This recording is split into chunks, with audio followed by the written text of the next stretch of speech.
Shadowy Parable by Edgar Allan Poe. Yea, though I walk through the valley of the shadow, Psalm of David. Ye who read are still among the living, but I who write shall have long since gone my way into the region of shadows. For indeed strange things shall happen and secret things be known, and many centuries shall pass away ere these memorials be seen of men, and when seen there will be some to disbelieve and some to doubt, and yet a few who will find much to ponder upon in the characters here, graven with a stylus of iron. The year had been a year of terror, and of feelings more intense than terror, for which there is no name upon the earth, for many prodigies and signs had taken place, and far and wide over sea and land. The black wings of the pestilence were spread abroad to those nevertheless cunning in the stars. It was not unknown that the heavens wore an aspect of ill, and to me the Greek oinos among others it was evident that now had arrived the alternation of that 794th year, when at the entrance of Aries, the planet Jupiter is conjoined with the red ring of the terrible Saturnus, the peculiar spirit of the skies, if I mistake not greatly made itself manifest, not only in the physical orb of the earth, but in the souls, imaginations, and meditations of mankind. Over some flasks of the red Chian wine within the walls of a noble hall in a dim city called Tolmais, we sat at night a company of 7, and to our chamber there was no entrance save by a lofty door of brass, and the door was fashioned by the artisan Corinnos, and being of rare workmanship was fastened from within black draperies. Likewise, in the gloomy room, shut out from our view the moon, the lurid stars,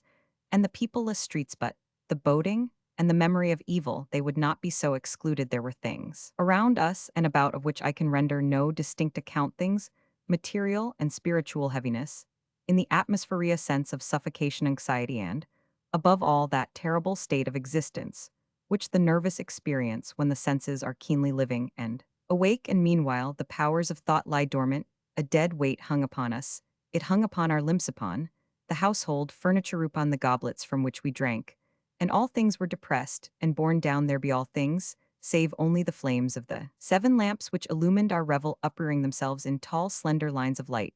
They thus remained burning, all pallid and motionless, and in the mirror which their luster formed upon the round table of ebony, at which we sat each of us, there assembled beheld the pallor of his own countenance, and the unquiet glare in the downcast eyes of his companions, yet we laughed, and were merry in our proper way, which was hysterical, and sang the songs of Anacreon, which are madness, and drank deeply, although the purple wine reminded us of blood. For there was yet another tenant of our chamber in the person of young Zoilus dead, and at full length he lay enshrouded. The genius and the demon of the scene, alas, he bore no portion in our mirth,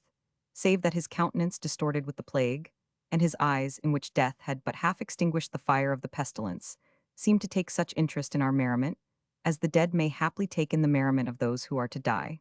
But although I oinos felt that the eyes of the departed were upon me still, I forced myself not to perceive the bitterness of their expression, and gazing down steadily into the depths of the ebony mirror, sang with a loud and sonorous voice the songs of the son of Taos. But gradually my songs they ceased, and their echoes, rolling afar off among the sable draperies of the chamber, became weak and undistinguishable, and so faded away, and lo, from among those sable draperies, where the sounds of the song departed, there came forth a dark and undefined shadow, a shadow such as the moon when low in heaven might fashion from the figure of a man, but it was the shadow neither of man, nor of God, nor of any familiar thing,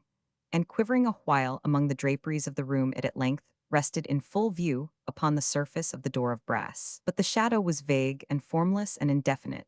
and was the shadow neither of man, nor of God, neither God of Greece, nor God of Chaldea, nor any Egyptian god, and the shadow rested upon the brazen doorway, and under the arch of the entablature of the door, and moved not nor spoke any word, but there became stationary and remained, and the door whereupon the shadow rested was, if I remember aright, over against the feet of the young Zoilus enshrouded. But we the 7 there assembled, having seen the shadow as it came out from among the draperies, dared not steadily behold it, but cast down our eyes, and gazed continually into the depths of the mirror of ebony. And at length, I oino, speaking some low words, demanded of the shadow its dwelling and its appellation, and the shadow answered, I am shadow, and my dwelling is near to the catacombs of Tolmais, and hard by those dim plains of Helusion, which border upon the foul Charonian canal. And then did we the 7 start from our seats in horror, and stand trembling and shuddering and aghast. For the tones in the voice of the shadow were not the tones of any one being, but of a multitude of beings, and varying in their cadences, from syllable to syllable, fell duskly upon our ears in the well-remembered and familiar accents of many thousand departed friends.